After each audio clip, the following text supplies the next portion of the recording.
Hello, everybody. Well, it's another great day in our space program. And if ever you've seen the evidence of this being an international program, you're seeing it today with this crew. This is of all crews, this is the most international that we've had. And I think shows the breadth of the cooperation around the globe. So let's get on with the launch, and let me bring up our Associate Administrator, Colonel Bob Cabana. Thank you, sir. Hey, this is quick. It's always great to come back to Florida. You know, if you read the individual resumes of this crew, each one of them is outstanding. And when you put them all together, this is a pretty darn amazing crew. Everything's tracking well so far for launch. We're looking forward to the flight readiness review on Monday. All the issues are on track, and I'm waiting for next Friday. I want to see these guys off. You've heard me say it before. The only way I think it could be better if I could go with them, and then I think that would be even better yet. But no, it's a great crew. I don't know if you saw it, but the mobile launcher is back out on the pad for testing, and we're getting ready for Artemis 2 next year also, and everything's moving along on that, and that's going to be another amazing effort by NASA as we return to the moon. With that, I'm going to turn it over to Janet Petro, the KSC Center Director, and we'll hear a few words from her. Janet? Yeah, good afternoon. It is another hot day here at Florida Spaceport, but we are super excited to welcome our four crew members here. This is our 7th operational mission to the International Space Station under the Commercial Crew Program. And even though we have a robust manifest here at the Kennedy Space Center, we are always super excited when we're going to stick a human on the rocket, and putting our crew is always ups the level of excitement. I want to thank everyone who behind the scenes have been working so hard and diligently towards this moment when we launch the crew this coming Friday. And now I want to introduce you to someone whose leadership has really been instrumental in the success of the Commercial Crew Program as we've returned humans to low Earth orbit from American soil. And so, serving as the Deputy Manager for our Commercial Crew Program here at the Kennedy Space Center, let me introduce you and join me in welcoming Dana Hutcherson.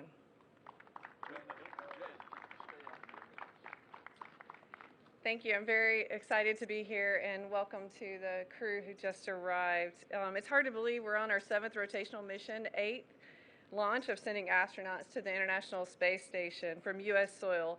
It's an honor to represent the Commercial Crew Program today to welcome this international crew. And I really appreciate the crew trusting us and the team to provide that safe and healthy transportation vehicle. Commercial Crew is delivering on its promise of providing safe, reliable, and cost-effective transportation to and from low Earth orbit. The crew will fly on Dragon Endurance spacecraft provided by SpaceX, and will spend about 6 months aboard the International Space Station conducting critical science and research experiments that will enhance our understanding of how space affects the human body, and will look to return to the moon and eventually travel to Mars. These successful partnerships with NASA and the commercial companies allows us to focus our research on exploration and research, expanding NASA's ability to explore our universe and inspire the world.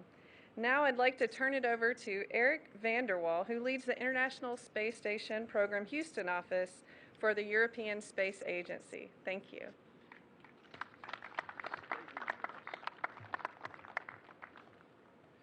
Thank you so much, Dana.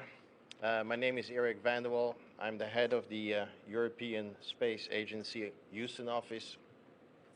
And it's really a great honor to be here to welcome this amazing crew. As Bob Cabana often said, it's good to be flying again. And this is very applicable to ESA this time. We flew on Crew 2, we flew on Crew 3, we flew on Crew 4, and here we are with Andy on Crew 7. It's so great to see Andy about to embark on his 2nd flight to the ISS, this time for a long-duration stay, 6 months. Also, he will be the first European pilot on the Crew Dragon vehicle, and later we're going to see him in the role of the ISS commander on the space station. When I look at these astronauts, I do not only see a group of very committed, talented, gifted individuals, but I also see a fantastic picture that displays the multicultural endeavor and the incredible partnership that we have in the ISS. Doing science is key for the ESA ISS program, and we look forward to the extension of the science complement, or the execution of the science complement of the Huygens mission. There will be more than 30 European experiments, and this will contribute to the continuation of European science in low Earth orbit and help push the boundaries of human space exploration, not only in low Earth orbit, but also beyond. I want to thank the whole NASA team, all the SpaceX teams, all the teams at ESA who worked so hard to get us where we are today, and most importantly, ensure that we're flying safely. I want to read a quote from a former US president. It goes as follows. Mankind is drawn to the heavens for the same reasons we were once drawn into unknown lands and across the open sea. We choose to explore space because doing so improves our lives and lifts our national spirit. Let us continue this journey. George W. Bush. With that, I say Jasmine, Andy, Satoshi, and Konstantin, I wish you all a great journey. Go Crew 7, and Andy, go reizen. Thank you. And with this, I would like to hand over to Mr. Sakai, the JAXA ISS Program Manager. Good afternoon. Thank you for introduction. My name is Sakai Junichi, ISS Program Manager of JAXA. And first of all, on behalf of JAXA, I would like to sincerely express my appreciation to NASA, SpaceX, all the colleagues, and to participate in Crew 7 launch operations and launch preparation and continuous ISS operations. It is a fourth year since crew transportation from U.S. soil has resumed. And JAXA also has sent to and will send the Japanese astronauts to ISS for 4 consecutive years. I believe this is a close and continuous partnership between international partners. Both has brought these remarkable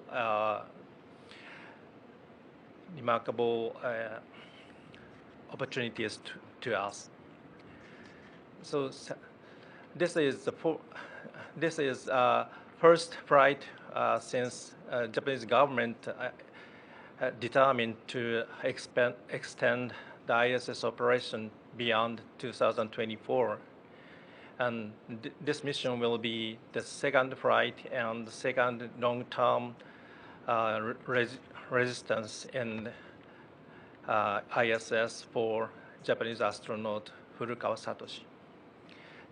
He will work out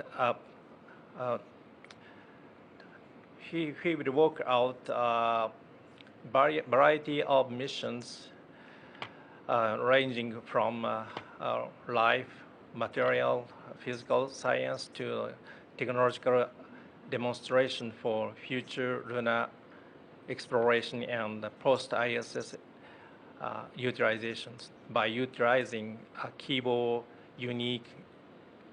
unique environment to conduct various missions with in collaboration with astronauts from international partners.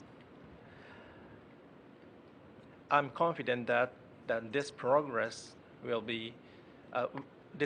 won't stop and leads to our challenge to the Mars, moons, Mars, and beyond. So I'm looking forward to I'm looking forward to coming this launch and for we'll continue for final preparations. So Godspeed, guys. See you 6 months later. Thank you.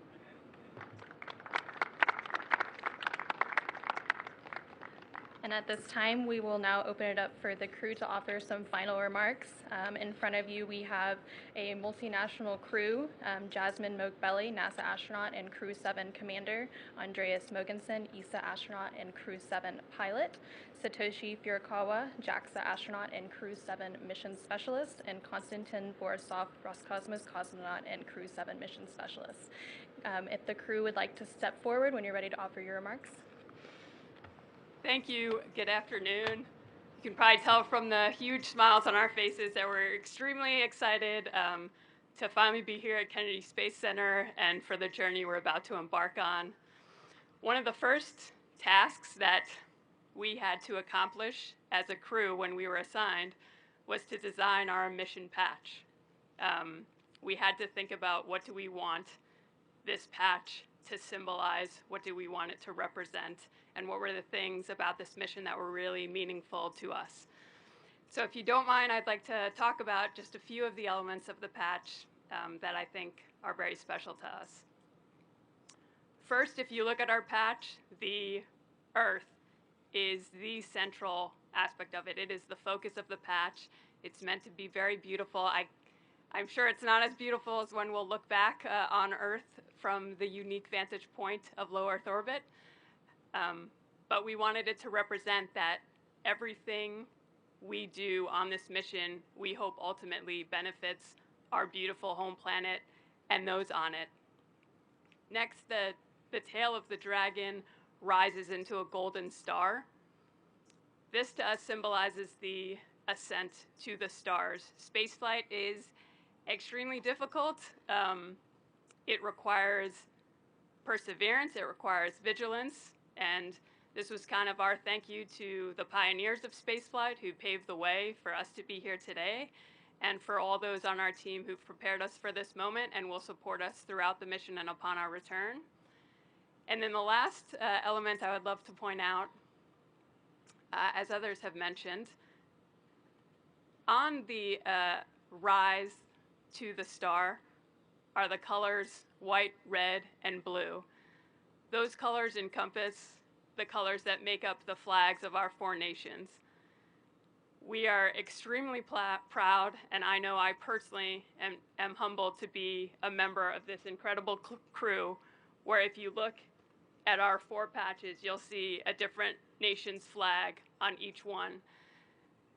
We hope this represents what we can accomplish when we work together in unity and cooperate together. And we think this really is what the International Space Station is all about. And lastly, I'd again like to thank those that supported us, especially our families. With that, I'd like to hand it over to Andreas Mogensen, the pilot for Crew 7.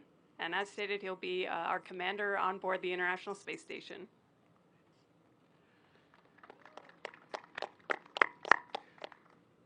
Good afternoon, everyone. It's an honor to represent the European Space Agency as pilot of Crew 7, and it's an honor to be part of this very international crew. Not only are we an international crew, but our training and preparation have taken us around the world, and I'd like to thank all of our partner agencies, NASA, ESA, JAXA, and Roscosmos for preparing us so well and getting us to this point where we are today, ready to embark on a long-duration mission to the International Space Station. As soon as I landed in Soyuz in Kazakhstan after my first mission in 2015, I knew that I wanted to go back to space. I wanted to go back to the International Space Station, and I'm so happy that the day is almost here. It's hard to describe what an incredible place the International Space Station is. I didn't realize it until shortly before docking on my first mission, when I looked out the windows of the Soyuz spacecraft and I could see the gigantic solar arrays stretching out in space next to me. And then opening the hatch and flying on board the space station, I realized just what a unique and incredible laboratory that we, humanity, has built in low Earth orbit over the past 25 years. And I'm so excited to get back up there and to participate in the groundbreaking research and technology development that we do on board the space station. As Jasmine noted, what we do up there is for all of us here on Earth, and hopefully will benefit our society for many, many years in the future. And I can't wait to get up there, back up there, and to continue the incredible work that we do. Thank you.